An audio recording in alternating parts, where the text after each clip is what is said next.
દર્શક મિત્રો, આજે ઉત્તરાયણ છે અને ઉત્તરાયણના દિવસે ચેતર વસાવા કે જેઓ ડેડિયાપાડાના ધારાસભ્ય છે, તો તેમણે કઈ જગ્યાએ પતંગ ચગાવ્યા, શું તેઓએ પતંગ ચગાવ્યા છે કે નહીં? તમારા આ બધા સવાલોનો જવાબ છે આ વિડીયોમાં. તો તમને જણાવી દઈએ કે ચેતર વસાવાએ પોતે ધારાસભ્ય છે અને પોતે પોતાના ડેડિયાપાડામાં રહી મિત્રો તેમણે પતંગ ચગાવ્યા હતા અને લોકોની સાથે રહી, પોતાના પરિવારની સાથે રહી મિત્રો તેમણે પતંગનો ઉત્સવ જે છે મનાવ્યો હતો. અને અત્યારે મિત્રો તમે જણાવી દઈએ કે ચેતર વસાવા મિત્રો દાન ધર્મમાં પણ ખૂબ જ માને છે. તેમણે મિત્રો કૂતરાઓ માટે લાડુ અને જે ગાયો માટે મિત્રો પુલાવોની વ્યવસ્થા પણ કરી, એવું પણ મિત્રો સૂત્રો દ્વારા જાણવા મળી રહ્યું છે.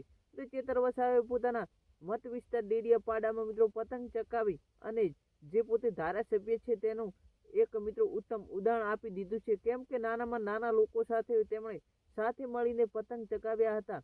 તેઓ મિત્રો પોતાના પરિવાર સાથે જે ગરીબ લોકો છે, જેમની વસ્તીમાં છે, તેઓ તેમની સાથે મિત્રો તેમણે પતંગ ઉત્સવ મનાવ્યો હતો. જેને જોતા મિત્રો આપણે જાણી શકીએ કે ચેતર વસાવા ગરીબ લોકોની સાથે છે અને હંમેશા તેઓ ગરીબોના માટે લડત લડતા હોય છે અને જે સાચા હોય છે એવું મિત્રો આપણે માની શકીએ છીએ. જ્યારે મિત્રો તમને જણાવી દઈએ કે ચેતર વસાવા જેઓ ડેડિયાપાડાના ધારાસભ્ય છે અને હંમેશા ગરીબ લોકોની સાથે હોય છે, હંમેશા ન્યાય સાથે હોય છે, ત્યારે મારા ભાઈઓ આ ઉત્તરાયણના પર્વ નિમિત્તે આપણે ચેતર વસાવા તરફથી મિત્રો તમને બધાને ખૂબ ખૂબ અભિનંદન પાઠવીએ છીએ. મિત્રો વિડીયો ગમે તો વિડીયોને એક લાઇક કરજો. ચેનલ પર નવા આવ્યા હોય તો ચેનલ સબસ્ક્રાઈબ કરવાનું ભૂલતા નહીં.